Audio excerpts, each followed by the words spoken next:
Hello friends, in today's video I want to share with you some life updates just because things are going to be changing quite rapidly in the coming months and really throughout the end of the year, as well as of course we're going to be talking about books. So I'm going to share with you my thoughts on the recent books I've read, the books I'm currently reading, as well as the books I recently bought.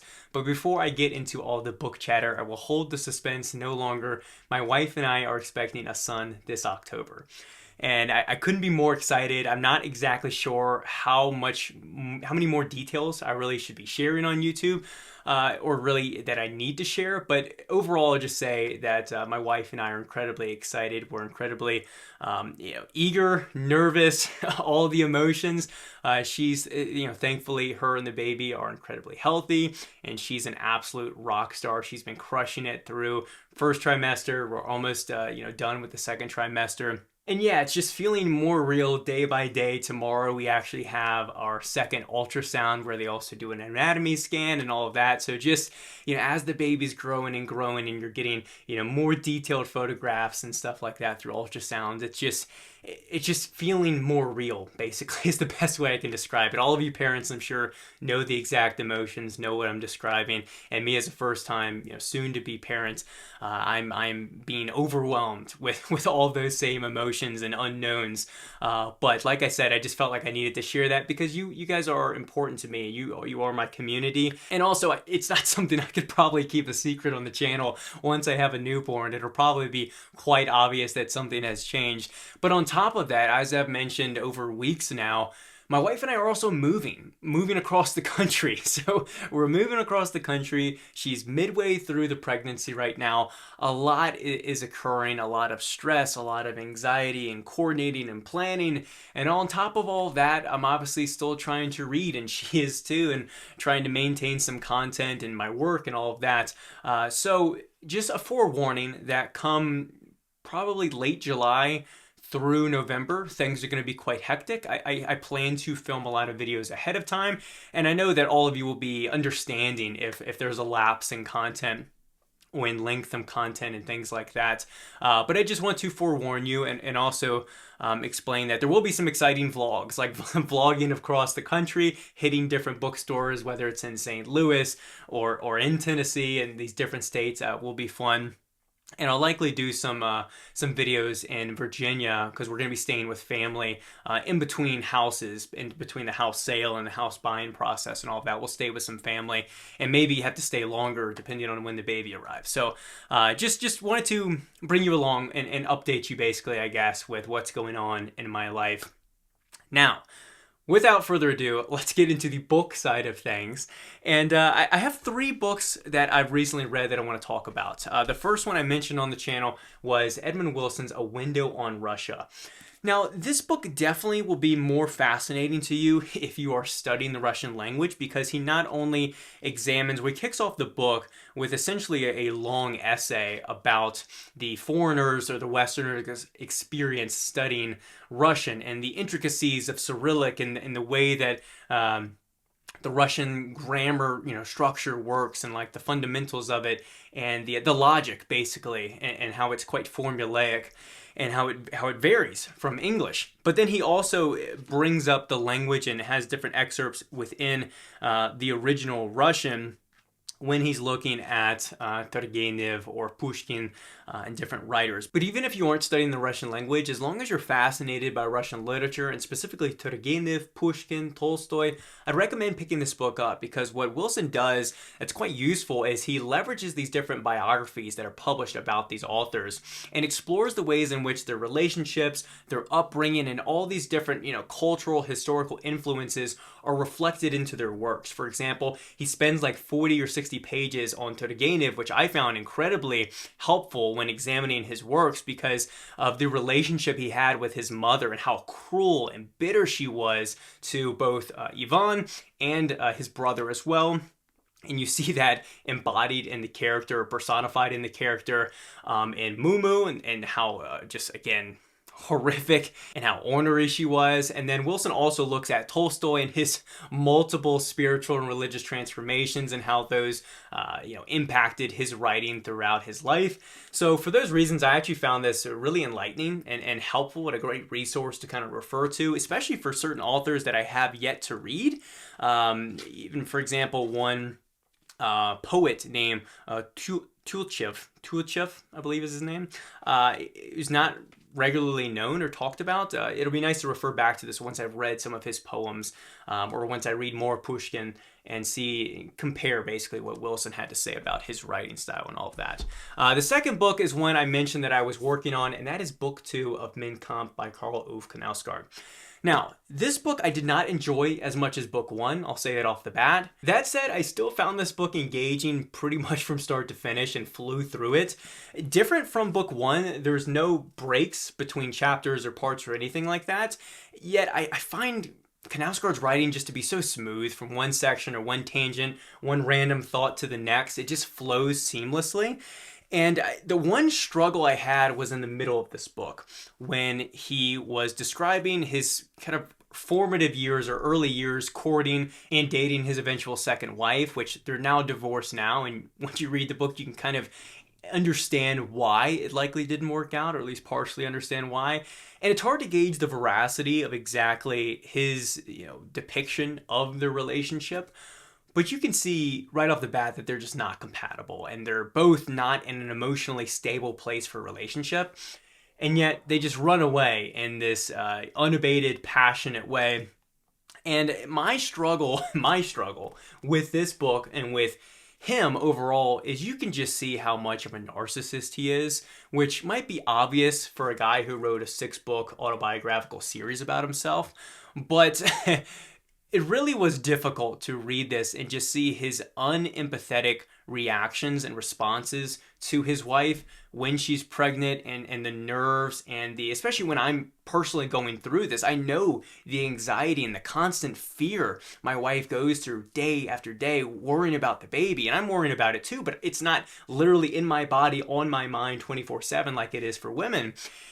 Yet I have that emotional awareness, I suppose, and IQ to understand that and act accordingly. But in this book, he's just so ignorant and obtuse, and frankly, like, pisses me off. Like, when I was reading this, I'm like, saying that or doing that is going to piss her off. That you stressing because you don't have the perfect amount of time to write or do your work is like completely inconsiderate. You do understand that, right? But the more I read, one, it got better, and they had a better understanding and connection between them.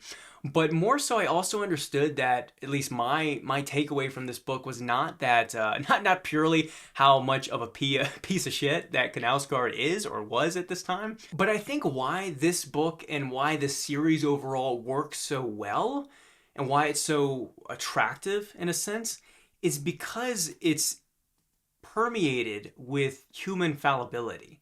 Like, he's not just showing, it's not just a puff piece about how great a man he is or how interesting his life is. In a lot of ways, this book, his life overall, is all too common. It's quite ordinary. But because of that, I think we can see shades of ourselves or our friends or our own experiences, our own imperfections in this book. Like, he's not just showcasing his successes and his wins, but he's showing how much of a dirtbag he is. He's showing his mistakes, his regrets, his failures. And for that reason, I don't want to say it's relatable or that you resonate with his mindset or his actions in the novel, but there's something just simply human about it. Something that is honest and imperfect about him and his actions. And it's told through this narrative that, for me, again, the writing style just flows like a river, flows like a current for me. And I can just go page after page after page. And it's not to say that there's not boring sections. There's plenty of boring sections in these 600 pages. But for me, the more I read the books in this series, I'm starting to see the kind of umbrella themes and ideas and emotions that are expressed, I guess, within it, and how this is like an expression of more than just him. It's the personal, but it's also this kind of I don't know, again, ubiquitous experience of humanity in a way, or something like that. But again, still trying to make sense of it. Not a series for everybody. I may or may not have had somebody send me 4, 5, and 6 because they were getting rid of them. So I'll finish the series at some point, basically. Now, the last book I read recently was one I was planning on reading later this summer. But wow, what a charming and delightful surprise. And that was A Man Called Ove, or Uwe, I think is how it's pronounced, by Frederick Bachman, who is one of my wife's favorite authors. He actually just had a newer novel released a few weeks ago that she's already read, and she's really loved everything he's written, specifically the Beartown series. But I figured I would start with this kind of standalone work, which I believe was his first published novel. And what a debut. What a debut, in my opinion. And like I said, what a charming book. Now, why did this book work so well? Because it's a few things. It's hilarious. It tells the story of this old cranky man who you soon find out in the novel that his wife has passed away, and everyone just sees them as this curmudgeon, basically. So essentially you have this grumpy old man who has lost his will to live. He's lost like the one light, the color in his life, so to speak, is how it's described, the color in his black and white life. And he has no more reason to live. And so he's trying multiple times throughout this work to end his life. But coincidentally, these new neighbors, these new characters that are quite quirky that pop up in his life, somehow interrupt his attempts to end his life in quite comical ways. And simply put, I just found myself enchanted by this novel. I was cracking up hysterically at the first chapter and at other moments throughout the book.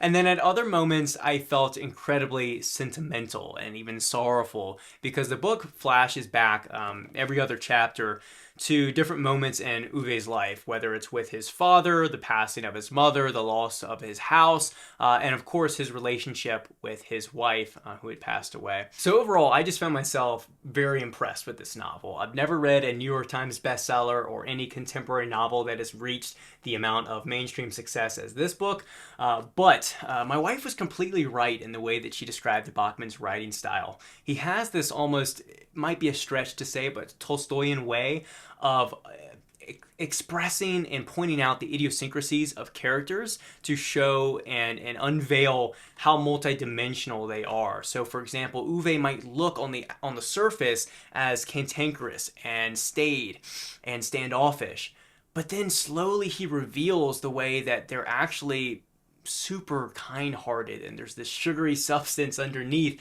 all that, that rough shell or skin that you're initially presented with.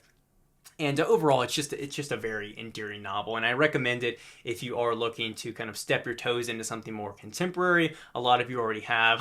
I'm probably more the one who has yet to dive into more modern novels, but Bachman's a great place to start. I can recommend him, and I'll likely return to his works down the line. Next, let me talk about the books I'm currently reading. So most of you already are aware that I'm working through Moby Dick throughout the month of June with my book club, and I'm about 150 pages into this roughly 480 page edition from Barnes & Noble Classic, which I don't really love this edition, but it's doing the job. And it's nothing like I thought it was growing up, going through middle school, high school, hearing the title of Moby Dick and thinking about the novel. I thought it was this, laborious, inaccessible, and just overall tedious text that people discuss and that they refer to. I was so wrong about this novel. And part of it too was I was nervous because some of you know, and I've mentioned it on the channel, I'm not into seafaring novels or any kind of seafaring setting, so I didn't enjoy the stories I read from Joseph Conrad. And a lot of that was not because of his writing style or the plot or anything like that. It was simply because the setting just felt, I don't know, I just don't gravitate towards those kinds of works. So I was nervous with a setting, set on a whaling crew chasing after this beast of Moby Dick, that I would have a hard time with this book, but it's been nothing like that. If anything, I'm surprised how modern this reads. Like, there is some like old English that, is expressed in the dialogue, but for the most part, it feels fresh. It feels fresh. And the other thing that has stuck out to me thus far is how comical the novel is. There's so much humor laced throughout most scenes, basically. And I find myself just in love with the character of Queequeg. He's probably my favorite character thus far. There's not too much more to say. One idea and I guess artistic period of that I'm trying to tie to the novel a little bit that I believe was reflected in one of the scenes about a painting that was hanging over a pulpit was Sturm und Drang, which forgive me if my German's off there, but Sturm und Drang. And this is a literary and artistic movement originating from Germany, of course, in the late 18th century that was essentially a response and a rejection to the Age of Enlightenment and rationalism. And I see this reflected in Captain Ahab, of course, who is pursuing this whale in this utterly and knowingly irrational way, and chasing after this kind of elusive beast that symbolizes various things. And so that's something I'm just trying to keep in mind as I'm working through the novel, in addition to all the biblical allusions and references and Shakespearean soliloquies and the like. But so far, not a ton I want to say about the novel. There's a lot still to digest, and I'll be sharing that week by week, multiple vlogs and the like within the book club, which is down linked in the description if you want to join. It's still not too late. We're early on. But yeah, so sure, there certainly will be more to say about Moby Dick. Now, one book that I'm almost done with, which I cannot believe how quick I'm reading this thing, but I think that just expresses how readable and digestible it is, and that is Sovietsky Vek, or The Soviet Century by Karl Schlogl. And this book has been endlessly fascinating, particularly for someone like me who is a Slavophile, studying the language, absorbing the culture. And I've also complemented it with conversations with Russian natives. I'd ask them about certain aspects of this and their, what they hear from their parents or grandparents that lived in the Soviet Union. But I'm returning to, I should say, a documentary series called Trauma Zone that was put out by Adam Curtis. And it's basically it's an unbelievable archive of unused footage from the Soviet Union covering the collapse from 1985 through to the year 2000. I cannot believe the footage that they have, and thank God that Curtis took it. And it's not perfect. There's certainly certain events that deserve a lot more explanation and narration and context, I should say. But the way that it's told is just, there's some text on the screen either telling you what something is or some translations, but for the most part, it's an unnarrated just assortment of clips. And for that reason, it feels very raw. It feels like you're being sucked into the culture. All that aside, it complements this book very well once this book gets to the later decades of the Soviet Union. But how this novel works essentially is it's the sights, the sounds, the products, the perfume, the parades, every aspect of life in the Soviet Union. For the most part, there's a few things that I wish Schlogl would have put in here. All of that is contained within this massive, extensive historical work. And what I like that Schlogl does is, instead of trying to tell you everything in a chronologically linear way, working through the 20s, 30s, all the way up to the collapse, he will take a certain aspect or sector of culture existence. He'll look at architecture in Magnitogorsk, or he'll look at the White Sea Canal, or he'll look at Gorky Park, or he'll look at Krasnaya Moskva, the perfume, and he'll basically work through from the Bolshevik Revolution through, and then you'll move into a new kind of section or aspect or feature of culture and existence, and you'll work through and he'll describe how the infinite amount of queues for waiting for bread and tickets and all sorts of things in the Soviet Union, this process and this act of waiting in queues was just a part of life. He'll do that, and I imagine it almost like a kaleidoscope, where it's like you're slightly turning it, and each time you're getting these different shades of what life was like, and you're trying to, as the reader, as the spectator, you're trying to then layer and piece together and weave all of these components together to do your best to get an idea and picture and envision what the average experience was like, because that's as best we can do. But I think he does a phenomenal job. I have about 200 pages left. And it's also neat when he references some books I have on my shelf, whether it's Kalima stories or whether it's Sorokin's The Queue, Ochuritz, and things like that. It's a really neat work. I absolutely love it. And it's actually led me to by two specific works that have been on my list for a few months now. But I was telling my wife after reading this, I was like, I know I shouldn't be buying more books before we move, but I gotta read these books. And one is called Black Earth by Andrew Meyer. And I believe that book tells the gut-wrenching story of the fall and the aftermath of the collapse of the Soviet Union, and how a lot of the resources were squandered or absorbed basically by oligarchs quickly after they tried the shock therapy, and everything was an economical disaster. All of that basically is, I think, contained in that work. And then a great companion piece to that, or vice versa, is The Oligarchs by David E. Hoffman. I'm not sure which one I'm going to read first. The Oligarchs is kind of self-explanatory. It discusses the 7 oligarchs or primary oligarchs of Russia that essentially seized all the massive corporations, or industries, I should say, industries of Russia at the time for pennies on the dollar. I mean, corruption doesn't even begin to describe it. Seizing the entire gas industry or oil industry and all sorts of things. It was a catastrophe. Again, does not begin to describe it. If you watch Trauma Zone, you see how horrific these conditions were, and it's honestly astounding Russia has recovered to any extent that it has from those decades, basically. So I'm stoked to dig into those books and pair them with the things that I've been reading and listening and watching, because I'm really curious about that specific time period and that transition from a communist system, planned economy, the whole sort, into an attempt to transition into a capitalist system, and why the advising by Western financial advisors and politicians and the like failed the Soviet Union so much with shock therapy, why President Clinton adamantly urged Yeltsin to continue the shock therapy when it was obviously a disaster, why Yeltsin continued to get a lot of US support and they wanted him to win the election.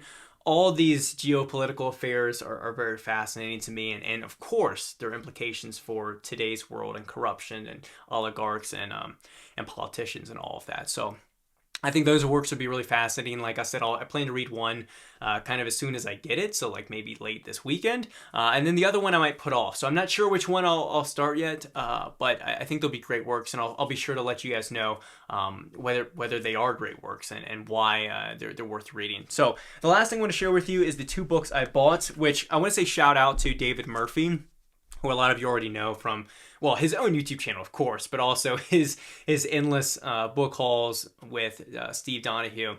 But he's a World War II guy through and through. His video, or his library tour, was phenomenal, and just showing 2 massive shelves of purely World War II books was inspiring to me.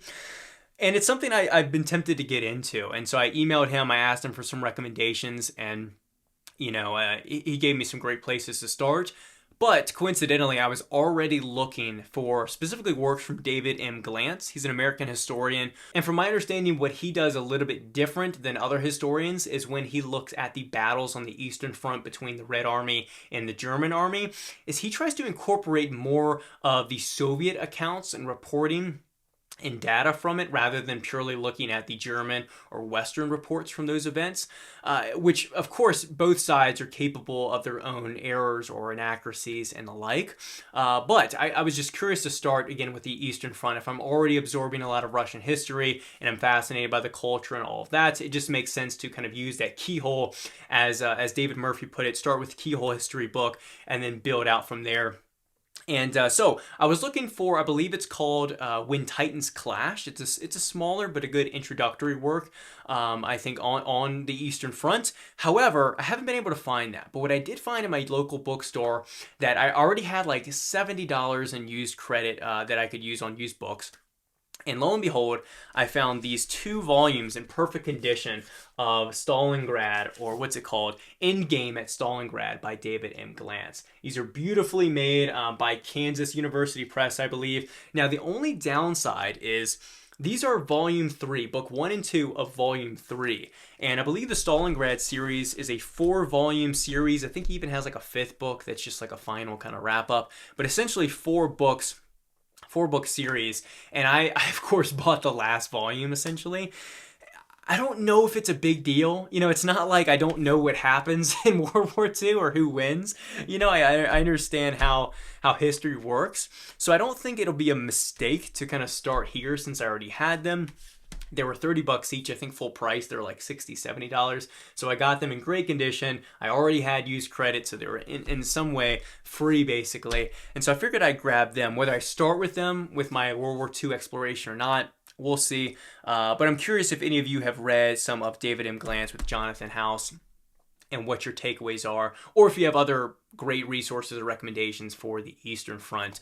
I'd also be curious to hear that. But that's it for this video. So a little bit about what I read, what I'm reading, what I'm going to be reading probably later this year, and of course, the greatest announcement of them all, I have a son waiting for me in October. So couldn't be more excited. Like I said, I'm ready to step into that phase of life and be an incredible dad and experience the way that shapes me as a human being and as a person, as a husband, all of that. So anyway, let me know your thoughts in the comments down below. Like the video if you enjoyed it, subscribe for more content, and I will see you all in the next one.